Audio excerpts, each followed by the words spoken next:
Vous voyez? Ça veut dire quoi ça? Ça veut dire que quand il y aura des gens qui ont des besoins particuliers, Dieu va les envoyer vers toi. Oh oui. Tu vas dire, mais moi je ne suis pas pasteur. Non! Bien-aimé, dans le royaume de Dieu, il n'y a pas de chômeurs. Vous comprenez? Il n'y a pas de chômeurs dans le royaume de Dieu. C'est dans la religion qu'il y a seul le serviteur de Dieu qui est serviteur et les autres, ils ne font rien. Non! Dans le royaume de Dieu, tous les enfants de Dieu sont appelés à servir. La Bible appelle ça l'œuvre du ministère. Vous comprenez? La Bible appelle ça l'œuvre du ministère. Donc Dieu va t'utiliser, même si tu n'es pas pasteur, même si tu n'es pas évangéliste ou prophète, mais Dieu va t'utiliser dans le royaume pour amener des âmes dans le royaume de Dieu, pour impacter la vie des gens. Oui. Vous comprenez, bien aimé? Et tu vas évangéliser, tu vas témoigner et impacter la vie des gens. Comment ça? Par l'eau du Saint-Esprit. Le Saint-Esprit là qui est au-dedans de toi, ça va jaillir. C'est lui qui va te donner des capacités pour parler de telle façon que ça touche les gens. C'est lui qui va te donner des capacités pour briser les œuvres du diable dans la vie des gens. Pour chasser les démons. Vous comprenez? Sans le Saint-Esprit, on ne peut rien faire. Bienvenue à la table du Seigneur! Yeah!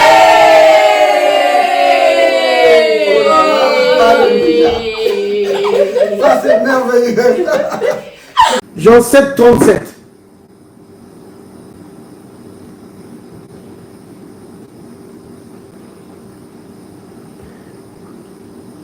Alors, c'est le Christ qui parle.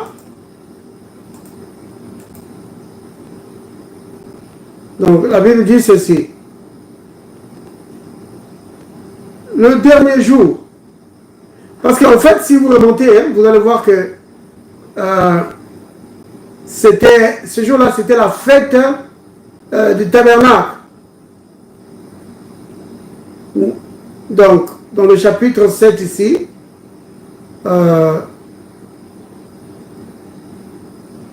donc si on remonte au verset 2, vous voyez, il est écrit, donc Jean 7, verset 2, il est écrit, or la fête des Juifs, la fête des tabernacles était proche. Vous voyez? Donc c'était la fête des tabernacles. Donc Sukkot. Et alors, maintenant, au verset 37, on dit que c'était maintenant le dernier jour de la fête.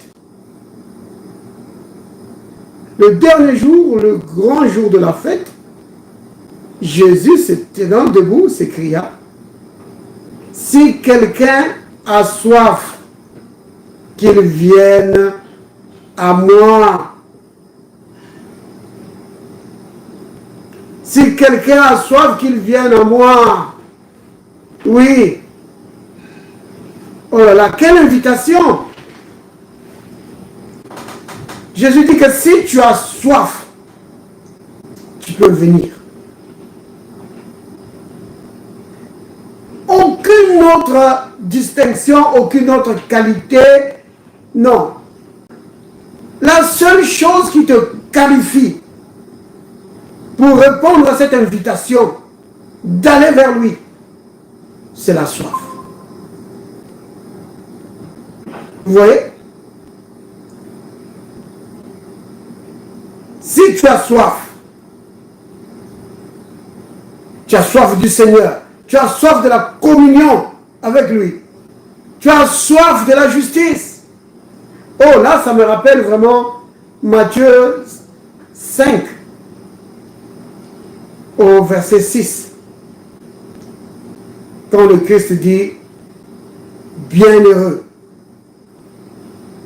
celui qui a faim et soif de la justice,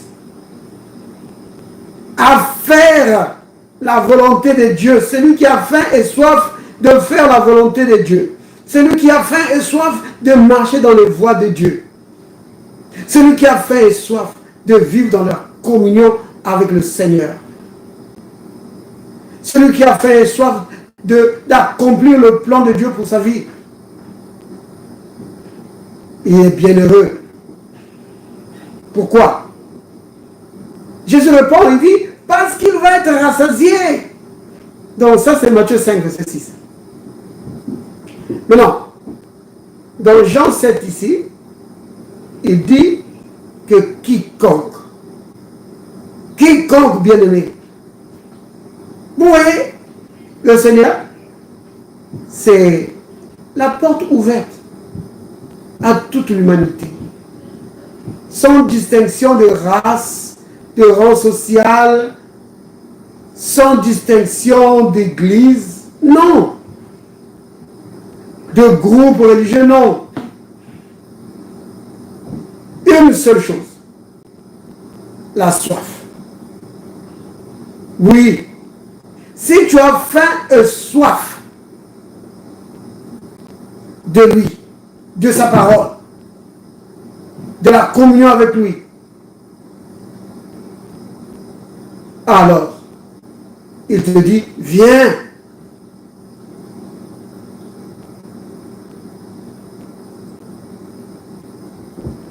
Si quelqu'un a soif, qu'il vienne à moi et qu'il boive.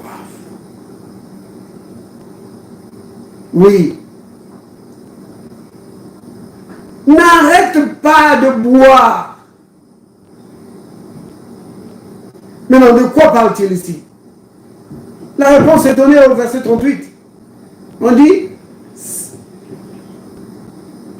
celui qui croira en moi, des fleuves d'eau vive couleront de son sein, comme dit l'Écriture.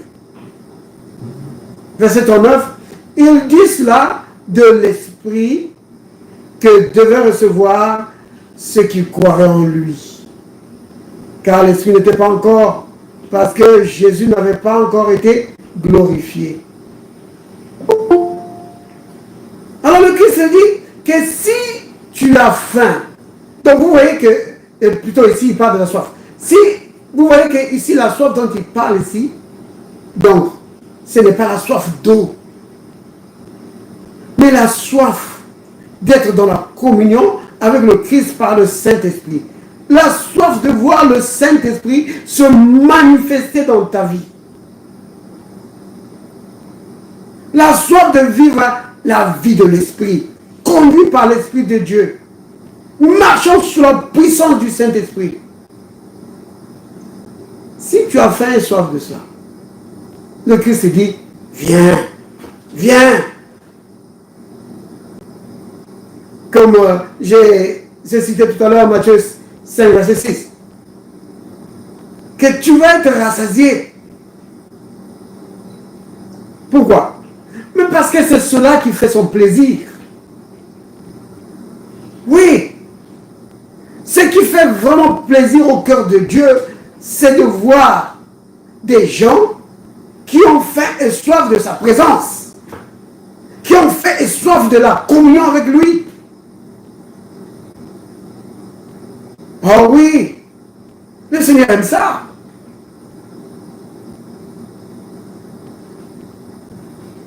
Vous vous souvenez, dans Jean chapitre 4, quand le Christ était au puits, il en a parlé à la dame. Il lui a parlé dans les mêmes termes. Donc c'est Jean 14, hein? Jean 4 plutôt, verset 14. Si on peut prendre ces textes. Cette dame,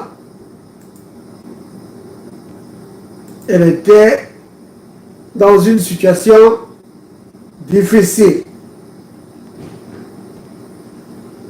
Regardez. Verset 13. Jésus lui répondit. Donc Jésus répond à la dame, à la Samaritaine. Quiconque boit de cette eau aura encore soif. Mais celui qui boira de l'eau que je lui donnerai n'aura jamais soif. Vous entendez ça? Le Saint-Esprit, quand il vient dans ta vie, il te satisfait pleinement. Oui. Pas la religion, pas le sentiment d'appartenir au groupe des élus des derniers temps, ayant la révélation de tout. Non, pas ça. Ici, il parle d'avoir bu à sa source. Oui, d'avoir bu son eau. Oh, le Saint-Esprit. La communion réelle avec le Saint-Esprit, pas la communion théorique, la communion réelle avec le Saint-Esprit. Marchons avec le Seigneur, communion avec lui. Oui. Il te parle, toi tu lui parles. Donc, vous parlez parce que c'est la communion, n'est-ce pas? Parce que le mot communion veut dire aussi communication. Vous communiquez ensemble. Il te parle, tu lui parles. Et il est là, pas au ciel. Il est en toi, il te conduit, il te guide, il te conseille, il te remplit de force. Oh là là. Mais maintenant, bien aimé, vous avez vu? Regardez ce que le Christ dit à cette dame. La similitude avec Jean chapitre 7. Regardez. Verset 14. Hein. Mais celui qui boira de l'eau que je lui donnerai n'aura jamais soif. Et l'eau que je lui donnerai, ça va devenir quoi? Ça deviendra en lui une source d'eau qui jaillira jusque dans la vie éternelle. Vous voyez?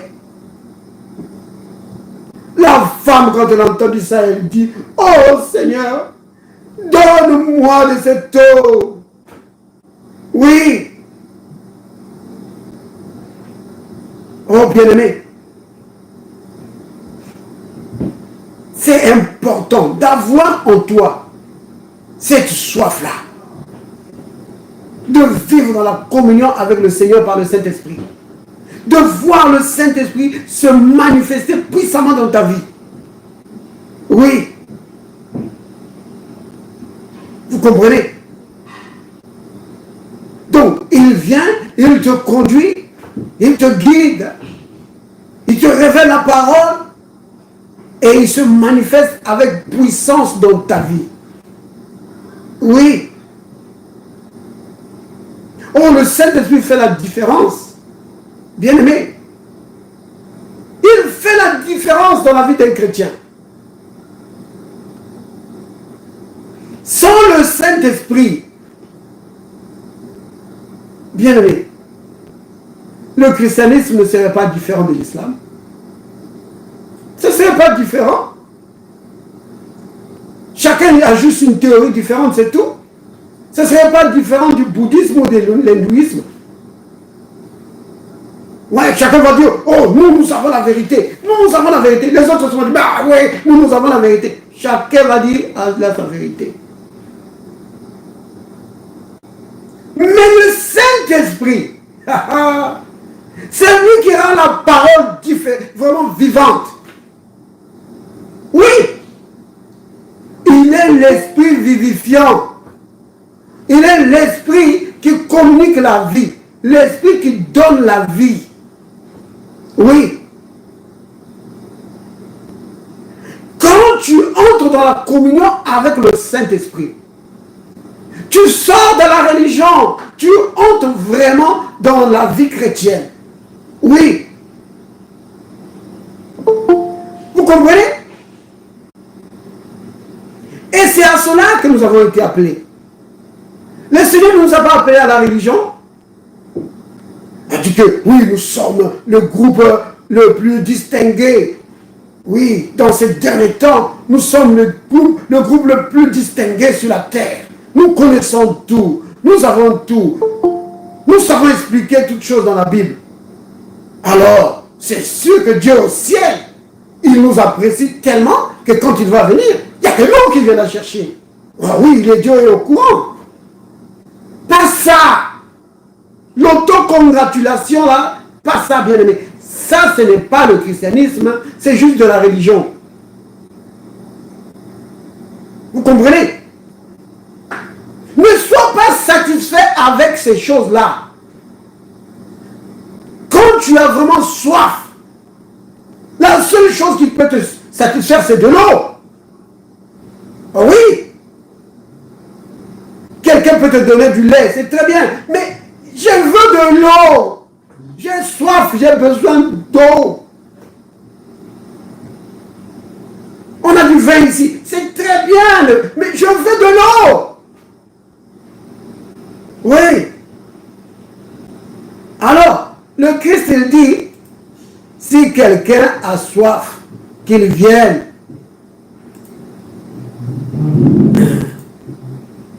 Sœur Angèle, que le Seigneur te bénisse. Alors, le Christ dit que si tu désires vraiment la communion avec lui, si tu désires voir vraiment sa puissance se manifester dans ta vie, alors viens. Pour le bien-aimé qui vient de se connecter, il y a un passage que j'ai cité tout à l'heure, donc vous ne l'avez pas, je vais lire ça pour vous. Donc, prenons Matthieu. Matthieu 5, verset 6.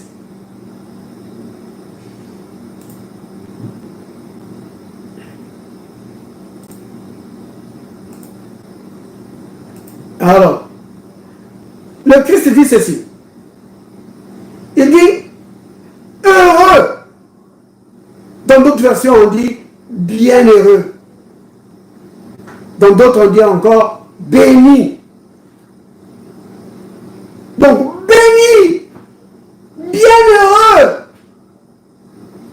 ceux qui ont faim et soif de la justice. Donc, ceux qui ont faim et soif de faire la volonté de Dieu, ceux qui ont faim et soif de marcher dans les voies de Dieu. Pourquoi? Parce que Dieu va les remplir. Dieu va les rassasier. Oui. Si tu as faim et soif de faire la volonté de Dieu, si tu as faim et soif de vivre dans la communion avec le Christ par le Saint-Esprit, oh bien-aimé, tu vas être rassasié. Vous comprenez? Il faut avoir cela. Maintenant, quelqu'un pourra dire, mais moi je n'ai pas soif. Qu'est-ce que je peux faire pour avoir soif?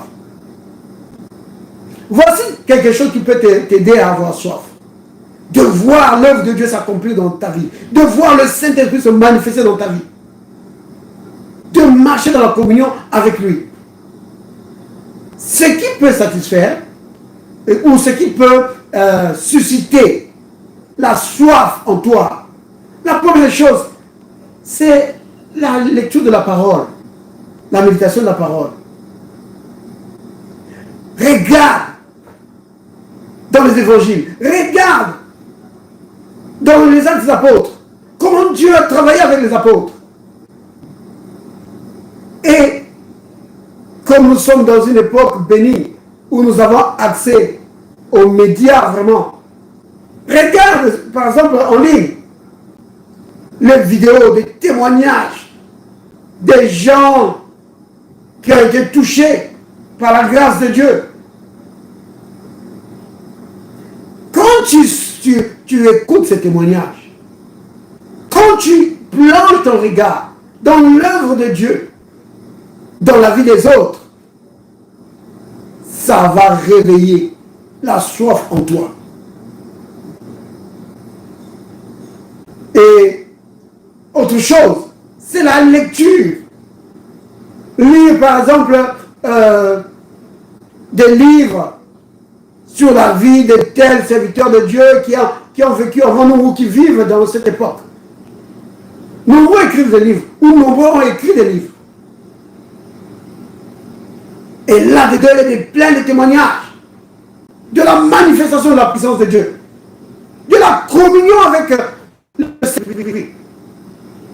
Ce sont ces choses-là qui vont susciter en toi une soif, mais vraiment une soif de voir ces choses dans ta vie. Comme tu peux lire le témoignage, comme le témoignage de Charles Finet, qui explique comment, quand un jour il était là assis près de la cheminée, et tout à coup, la puissance de Dieu est tombée sur lui. Il a senti la puissance de Dieu le traverser comme de l'électricité. C'était des vagues après des vagues, de l'amour de Dieu, traversant son corps. Il a dit, oh Dieu, si tu continues, je vais mourir. Oh Seigneur, la puissance de Dieu est en train de le traverser. Et après ça, regarde comment sa vie a changé. Comment la puissance de Dieu s'est manifestée dans sa vie. Je me souviens, j'avais lu le témoignage de Smith Wigglesworth. C'est un Anglais. Ce monsieur, il avait entendu parler dans une localité. Lui, à l'époque, il était dans l'armée du salut. Sa femme prêchait et lui ne prêchait pas. Mais quand il a entendu qu'il y avait un réveil, je ne sais plus dans quelle localité c'était. Alors, il a payé le train, il est parti là-bas. Il a pris un ticket de train, il est parti là-bas. Il a vu comment la puissance de Dieu se manifestait. Et lui est parti aussi pour être touché par le Seigneur. Il est resté là-bas quelques jours. Mais il n'avait pas été touché. Il était triste. Alors qu'il s'apprêtait à retourner à Londres, il est parti chez le serviteur de Dieu, chez le pasteur de cette église-là. Le pasteur n'était pas là. Il n'y avait que sa femme. Il a dit à sa femme, à la femme du pasteur, il a dit, oh, je t'ai venu ici, vraiment pour avoir une expérience avec Dieu, mais je n'ai rien eu. Bon, maintenant je vais repartir. La femme du pasteur lui dit, attends frère, est-ce que je peux prier pour toi? Il dit, oh oui, bien sûr. La femme du serviteur de Dieu a imposé les mains à Smith Wigglesworth. Elle a prié. Et quand elle a prié, la puissance de Dieu est descendue sur lui. Smith Wigglesworth a commencé à crier, Saint, Saint, Saint, Saint. Wouh! Et le reste, c'est de l'histoire. À partir de ce jour-là, cette puissance de Dieu qui est entrée dans sa vie a fait de lui un homme différent. Donc il était dans la religion, maintenant il est rentré dans la vraie vie chrétienne. Parce que la vraie vie chrétienne, c'est une vie avec puissance. Oui. Vous comprenez? Si tu ne vis pas une vie avec puissance, tu ne vis pas le vrai christianisme. Vous comprenez bien, aimé? Le vrai christianisme, c'est la communion avec le Saint-Esprit, se manifestant dans ta vie, te conduisant dans ta vie et se manifestant avec puissance. Pourquoi? Mais pour accomplir l'œuvre de Christ. C'est ce que le Christ a dit. Dans Jean 14, il a dit que ceux qui croient en moi feront les œuvres que je fais. Et ils en feront même de plus grandes. Pourquoi? Parce que je m'en vais au Père. Pourquoi? Parce que quand je vais m'en aller au Père, je vais leur envoyer le Saint-Esprit. Vous comprenez? Sans le Saint-Esprit, il est impossible de vivre vraiment le vrai christianisme. C'est pas possible. C'est pas possible. C'est le Saint-Esprit qui nous fait triompher. Vous comprenez? Donc, quand tu viens au Seigneur, tu reçois la vie éternelle. Le Saint-Esprit vient en toi. C'est très bien. Mais ça, c'est une dimension. C'est-à-dire que ne te contente pas pas juste de ça, de dire que non, oh, quand j'ai reçu la vie éternelle, quand j'étais né de nouveau, j'ai reçu le Saint-Esprit. C'est très bien. Mais il y a plus, bien-aimé. Dieu veut te donner encore. C'est pourquoi il dit que tu dois avoir soif. Soif de quoi? Soif du Saint-Esprit. Que Dieu te remplisse du Saint-Esprit. Une fois qu'il t'a rempli du Saint-Esprit, il faut continuer à avoir soif. Soif de quoi? Du Saint-Esprit, pour qu'il te remplisse encore. Parce que le baptême du Saint-Esprit, ce n'est pas un événement unique. C'est un événement que tu peux vivre encore et encore et encore et encore et encore et encore et encore. C'est pourquoi le Christ dit, bienheureux, celui qui a faim et soif. Il dit, bon ça c'est Matthieu 5, maintenant Jean 7 il dit, que celui qui a soif, vienne. Donc cette soif, d'être rempli par le Saint-Esprit, baptisé du Saint-Esprit, ne doit jamais te quitter. Donc quand tu reçois cela, ne dis pas, oh maintenant je l'ai, je parle en langue, parce que c'est ça les gens. Oh, j'ai reçu le baptême du Saint-Esprit, je parle en langue. Maintenant c'est fait. Non! Oh non! Bien-aimé, non! N'oublie pas que c'est un océan. Ce que tu as reçu, c'est juste une goutte. C'est un océan, bien-aimé. Ne te contente pas de la goutte que tu as reçue. C'est un océan. Continue d'avoir soif. Ça va encore tomber. Ça va encore tomber. Ça va encore te remplir. Et te remplir. Et te remplir. Oui. Pourquoi? Pourquoi?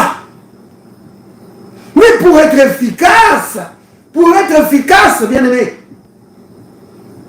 pour être efficace devant les situations de la vie, devant les cas de maladie, des cas difficiles, le Saint-Esprit là qui est en toi, souvenez-vous, qu'est-ce que le Christ a dit? Même à la dame, comment on dit, samaritaine, qu'est-ce qu'il a dit? Ça jaillira.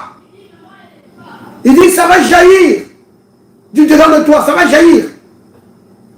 Oui. Maintenant, reprenons Jean 7. Jean chapitre 7. Au verset 37. Regardez, qu'est-ce que le Christ dit? Le Christ dit ceci. Il dit, si quelqu'un a soif, qu'il vienne à moi et qu'il boive. Celui qui croit en moi, des fleuves d'eau vive couleront de son sein. Vous voyez? Donc, ça jaillit, ça coule du dedans de toi. Le Saint-Esprit jaillit du dedans de toi, ça coule. Ça coule vers où? Mais vers les hommes qui t'entourent, vers les gens qui t'entourent.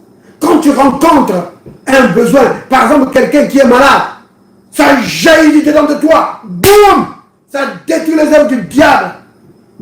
Quand tu rencontres quelqu'un avec une vie impossible, une vie compliquée, mariage, divorce, plein de problèmes, ça jaillit du dedans de toi et ça détruit les œuvres du diable, ça régresse la vie. Oui! Vous comprenez? C'est cela. C'est grâce au Saint-Esprit qu'on peut rencontrer les problèmes de cette vie, les défis de la vie. Alors, continue à être assoiffé du baptême du Saint-Esprit. Oui, continue à être assoiffé de recevoir l'eau de Dieu, de t'abreuver à sa source. Vous avez remarqué? Le Christ, ça c'est à la dame samaritaine qui l'a dit, que quand tu bois de son eau, alors l'eau là qu'il te donne, ça fait de toi maintenant une source. Donc, toi tu t'es abreuvé à sa source et il te transforme en une source aussi. Vous voyez? Ça veut dire quoi ça? Ça veut dire que quand il y aura des gens qui ont des besoins particuliers, Dieu va les envoyer vers toi. Oh oui, tu vas dire, mais moi je ne suis pas pasteur. Non! Bien-aimé, dans le royaume de Dieu, il n'y a pas de chômeurs. Vous comprenez? Il n'y a pas de chômeurs dans le royaume de Dieu. C'est dans la religion qu'il y a seul le serviteur de Dieu qui est serviteur et les autres, ils ne font rien. Non! Dans le royaume de Dieu, tous les enfants de Dieu sont appelés à servir. La Bible appelle ça l'œuvre du ministère. Vous comprenez? La Bible appelle ça l'œuvre du ministère. Donc Dieu va t'utiliser, même si tu n'es pas pasteur, même si tu n'es pas évangéliste ou prophète, mais Dieu va t'utiliser dans le royaume pour amener des âmes dans le royaume de Dieu, pour impacter la vie des gens. Oui. Vous comprenez, bien aimé? Et tu vas évangéliser, tu vas témoigner et impacter la vie des gens. Comment ça? Par l'eau du Saint-Esprit. Le Saint-Esprit là qui est au-dedans de toi, ça va jaillir. C'est lui qui va te donner des capacités pour parler de telle façon que ça touche les gens. C'est lui qui va te donner des capacités pour briser les œuvres du diable dans la vie des gens, pour chasser les démons. Vous comprenez? Sans le Saint-Esprit, on ne peut rien faire. Vous comprenez? Sans le Saint-Esprit, tu ne peux rien faire. Mais quand tu es vraiment dans la communion avec lui, et qu'il commence à se manifester dans ta vie, quand tu as bu à sa source, et qu'il t'a rempli, oh bien-aimé, ça jaillit, ça jaillit, ça jaillit. Et ça abreuve les gens, ça nourrit les gens. Vous comprenez? C'est ça le vrai christianisme, bien-aimé. Oh, béni soit le nom du Seigneur. Dieu nous a appelés à la communion avec son Fils, Jésus-Christ. Oui, il ne nous a pas appelés à la religion. Oh, béni soit le nom du Seigneur. Alors, disons tous ensemble, bien-aimés. Père, merci pour le Saint-Esprit. Père, merci pour le Saint-Esprit. C'est lui qui me révèle la parole. C'est lui qui me révèle la parole. C'est lui qui me rend plus que vainqueur. C'est lui qui me rend plus que vainqueur. Je triomphe devant les situations de la vie. Je triomphe devant les situations de la vie. Par la puissance du Saint-Esprit qui vit en moi. Par la puissance du Saint-Esprit qui vit en moi. Au nom de Jésus. Au nom de Jésus. Amen. Amen. Soyez bénis, bien-aimés.